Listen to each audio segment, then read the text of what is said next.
Hello and welcome to the North Coast Journal Preview. This is a show where we take a look at the current edition of the North Coast Journal. My name is Ruby Cayenne and I'll be your host. We are joined today, as usual, by North Coast Journal's Arts and Features Editor, Jennifer Fumiko Cahill. Welcome. Hey, how you doing, Ruby? I'm doing pretty good. How are you? I'm all right. We have a packed week this week and it's extremely colorful and fun. Yes, absolutely. Let's get into it. So, do you want to just tell us about what's going on the cover of the North Coast Journal this week? Yes, as we wrap up the month of June, that's right, it's coming on July. Time is whipping past us like an asteroid.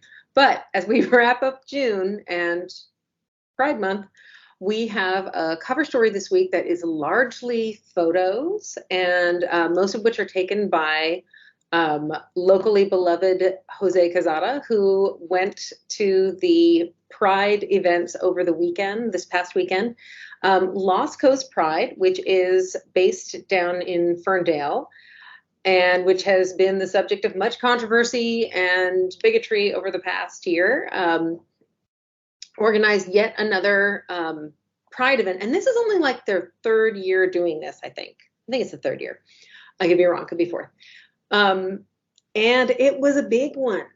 The recent controversies, it seems, the recent statements from, a very conservative and anti-gay local pastor, and also the comments that were part of the discussion of the anti-hate resolution that famously did not pass. All seem to fuel from what I gathered talking to people who attended, all really seem to fuel the desire to come down and support and march, both for LGBTQ plus people and for people who consider themselves allies of the community. And it was a big one. All of Main Street was full of rainbows. And Jose, and also there's one or two pictures from me and from Kali Koziris, who is our calendar editor, took some great photos of the crowds marching and some signs. Of course, whenever you go to a parade / protest, and this is, very much a protest, paradey though it feels, marching band and all, Pride grew out of protest. There are always the signs, and the signs were some of them clever, some of them heartfelt. My personal favorite clever one was someone drew a Mothman. Are you aware of Mothman? It's kind of like Bigfoot, Mothman, and he was so cute. He's like got little wings and red eyes, and it says Mothman eats transphobes. Like what? Anyway, it's awesome. Yeah. Look out, J.K. Rowling. So there were clever signs. There were, people carrying signs that said things like stand up for queer kids, stand up for each other. Lots and lots of rainbow flags. In fact, a whole giant train of rainbow is on the cover, as you'll see. And also there was a similar long draping cape coming off the back of the car, the convertible that brought up the rear of the parade, carrying Vivian Vidette, who waved to the crowd and everything, wearing this long rainbow cape that like 4 people had to walk behind the car and carry, like Princess Diana's wedding gown train. It was epic.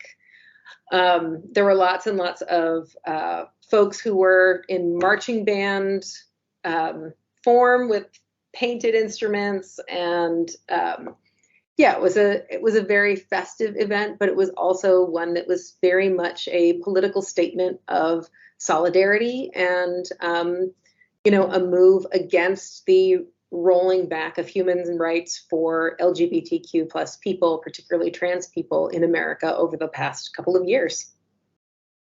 Yeah, that was really something that happens that really brings people together and really shows that support in that community.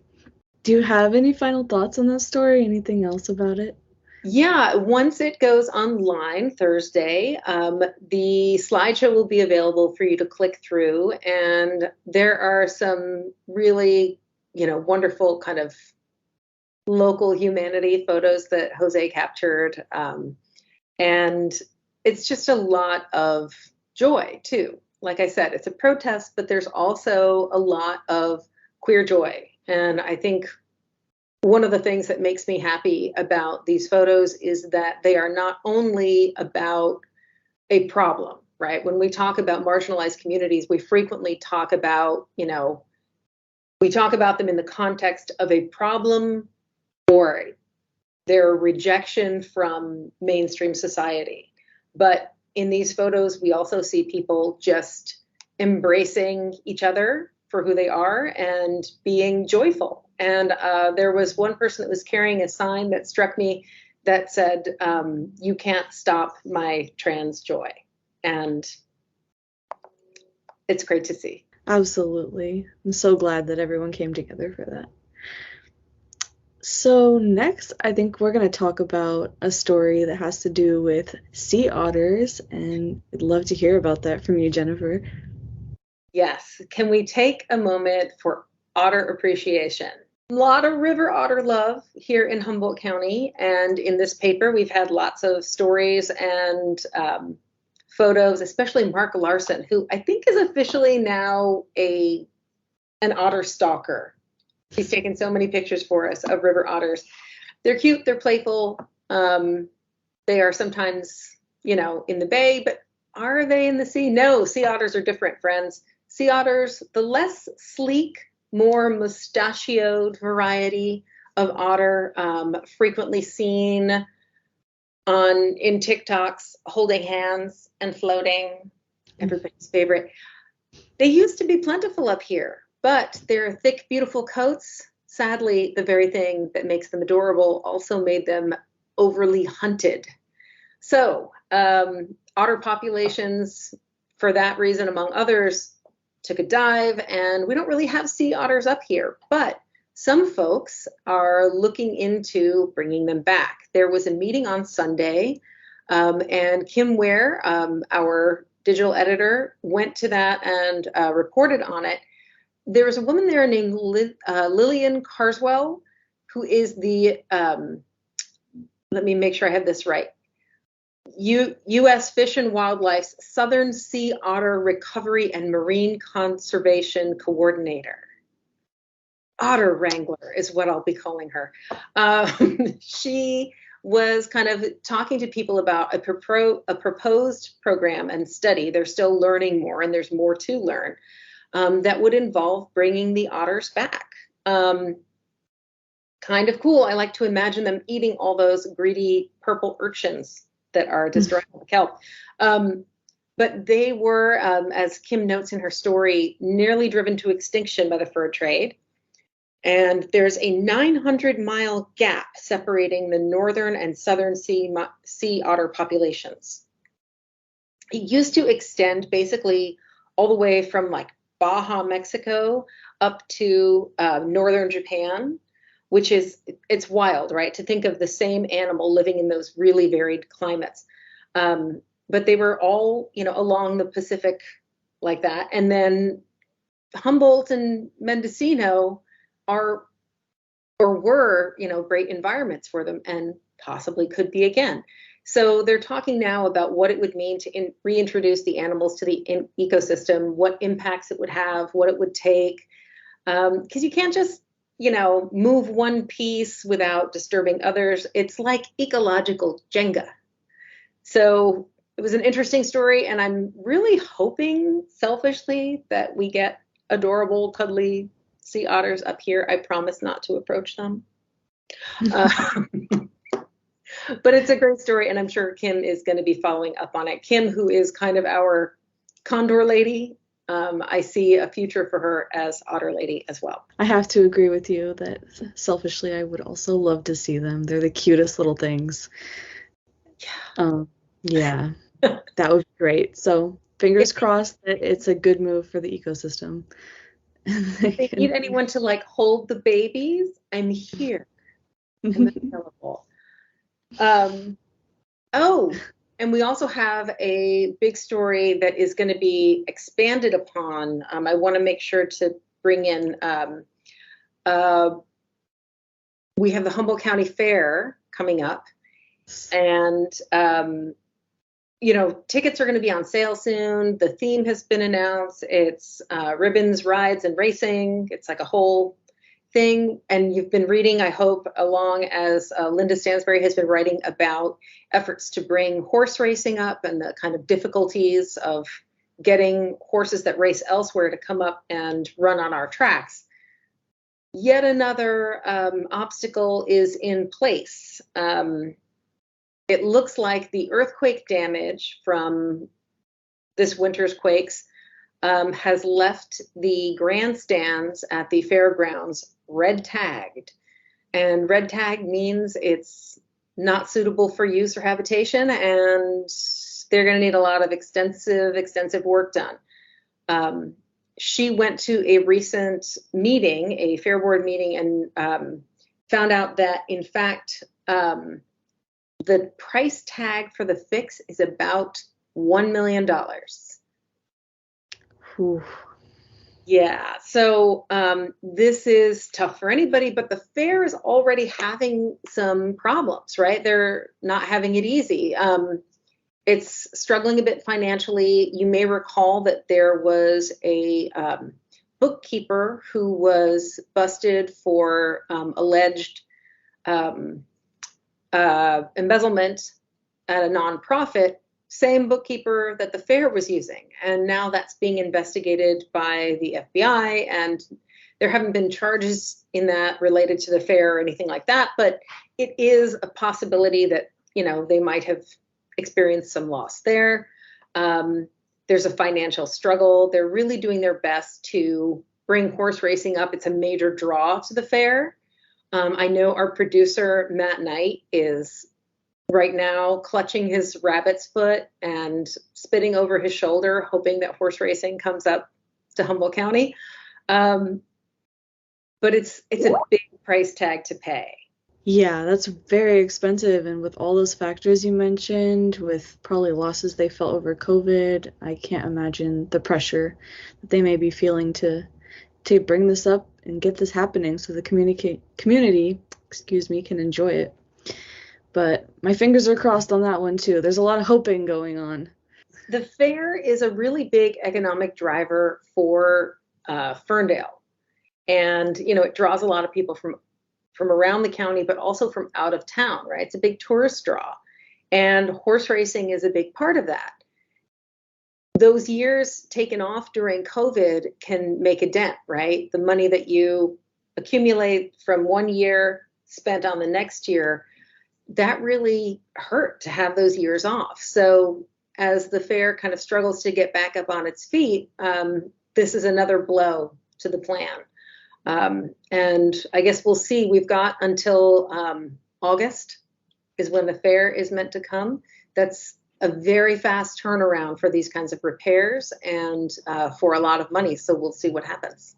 In fact, if you want to read more about it, there's going to be a more extensive story in the Ferndale Enterprise, which you can pick up at little newspaper stands all over Ferndale. But Linda Stansberry is following up on the story, and we'll have more information from the most recent Fair Board meeting. That's really good to know. So, Jennifer, what is happening on the Arts and Features beat this week? I actually want to bring up an art show that is already on, but is continuing through August. Those of you who tune in regularly know that I've mentioned L.L. Kessner, who is someone who contributes to the journal as an art writer. covering all kinds of exhibitions and things like that all over the county. She is also an artist. She teaches art at CR, and she's also, a practicing artist herself, and she has a show on right now. You can't really get your artist writer to write about their own art. We don't do that. But we do have Louisa Rogers, who is a frequent contributor, and she interviewed Lindsay and talked to her about, among other things, her work and her journey to Humboldt. Louisa is always curious about how people end up in Humboldt, those who are imports. And it's interesting. So L.L. Kessner grew up or was living most recently in LA. And she talked about her desire to be close to wilderness, which, like, when I think about LA, I don't really think about it as a wilderness in the literal sense. So, I mean, in the traffic sense, perhaps. But she always wanted to have access to wilderness. So she would, drive out, take day trips to the desert, to Joshua Tree National Monument, to Death Valley. And she would go and her work was very much informed and inspired by these landscapes. But when she came to Humboldt County, when you think about the opposite of a desert, right? It's kind of Humboldt County. So she came here and she admits to at first not knowing what to do with the landscape. And she talks about kind of looking up into the canopy of redwoods and just thinking, like, how do I work with this? And, over time, she's kind of gotten her bearings here. And she has a series of paintings which are really beautiful and kind of reminiscent of something oceanic, but also something like phases of the moon. And yeah, she has been working on this series, and it's right now at the Morris Graves Museum of Art.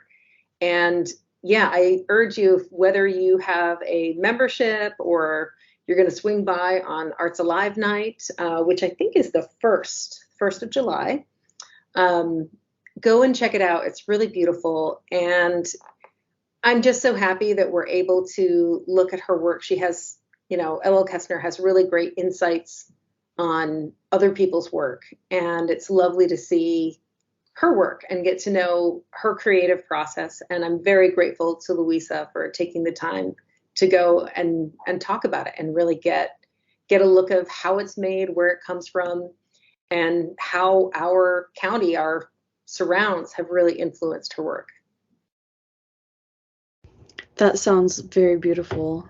I would love to go see that myself, and I hope that everybody else who watches this goes and sees it too.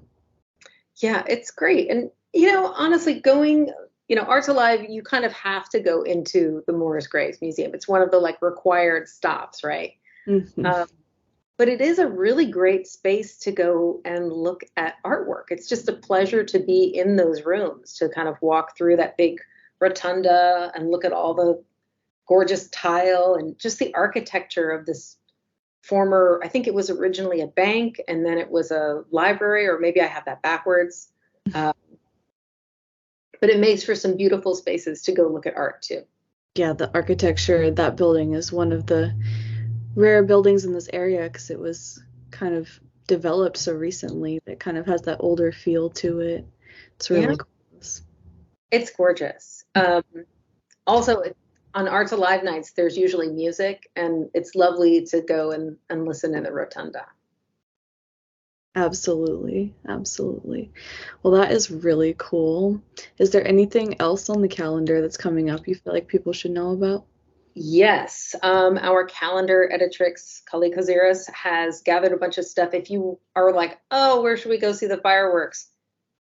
Kali has your rundown for you of where to go. If you cannot wait for the 4th of July, settle down. Don't be one of those people who's blowing up M80s in your backyard and freaking out all the dogs. Just go to Fortuna. They do their thing a day early on July 3rd. And then you can come back to Ferndale, Arcata, Eureka, and go see those bright lights and festivals in the streets, etc. So she's got your rundown there. So definitely check that out. She also has a rundown of all of the open air free concerts that are going to be happening all over for, I think now through, some of them go through August, some go through September. There's the Music in the Park that happens at Pearson Park. There's the Eureka Summer Concert Series, which happens down over on Matticat Plaza by the water in Eureka. You know, you come out of your office, we work in Old Town here, and we come out and we're like, what is that music? There's a party going on. And because, you know, we're in here just dour, miserable reporters. And then we go outside and we're like, oh, life, joy, summer. And then, you know, we just go home and pass out. But it's really kind of cool. And, you know, like I remember last year, there was like a Madonna tribute band night and people went dressed up, and there's just all kinds of cool stuff. But and also Humboldt Botanical Garden has a whole series where you can go and listen to music in this beautiful garden, which, come on, you kind of can't beat that. And on top of that, we have Friday night markets coming back in Eureka, where there's always live music, entertainment, food vendors, just a whole like festival vibe, but like every Friday night. It's pretty cool. It's a lot of exciting stuff coming up. Man, I have lived here forever, and I never knew that they did that thing a day early in Fortuna. Oh, yeah. Happy to. I don't know how I missed that. It's one of those things, but that sounds really cool. You can listen. When I first moved here, I thought it was a typo, and I almost ruined people's lives by fixing it in the calendar when I was working here, because I was like, oh, that can't be July 3rd. That's nuts. But in fact, Fortuna does not wait. Noted. Definitely noted. You get double the amount of fireworks. I know. I would lobby for them to do everything early. Every holiday. I would like an early Easter egg hunt in Fortuna. I want all of it. Consider it Fortuna. That would be awesome if they heard you and they took that on. Yeah. People would love that. So, very cool. So, those are some really exciting things. That's already so much to fill people's calendars, but potentially there's even more. Yeah, I mean, you really have to comb through. Like the days of COVID scarcity are over, and the calendar is absolutely brimming. You know, those things are the kind of the biggest items, and every week we're choosing, like, we have to be really picky and, you know, highlight just a couple of events, but there's like a ton of stuff going on. There are some really sweet movie events going on, and including in the film section, you'll see in the under screens, the review this week, John Bennett is reviewing No Hard Feelings. But over the summer, there are a couple of series going on. The Minor Theater is doing a Studio Ghibli series. So those Hayao Miyazaki kind of fanciful and gorgeous animated features are going to be showing. And the Broadway theaters in Eureka are going to have like $2 kids movies a couple times a week to like get your children out of your hair for a couple of hours. So go check those out too. Yeah, summertime, what to do with the kids, you know. It's where those summer camps and I guess some good movies come in. And shout out to the Minor Theater. I love Studio Ghibli, and I'm really excited to get to see Princess Mononoke on the big screen, maybe Spirited Away. That would be so amazing. Well, that is about all the time that we have for this week. That was so much to hear about, so much to read about, so much to do. So be on your toes for all those things, everyone. And the current edition of the North Coast Journal is on newsstands now. So I implore you to go pick that up, go give it a read, and get the real paper between your fingers. You can also find it 24/7 at northcoastjournal.com. Thank you so much, Jennifer, and we'll see you all next time. Thanks, Ruby.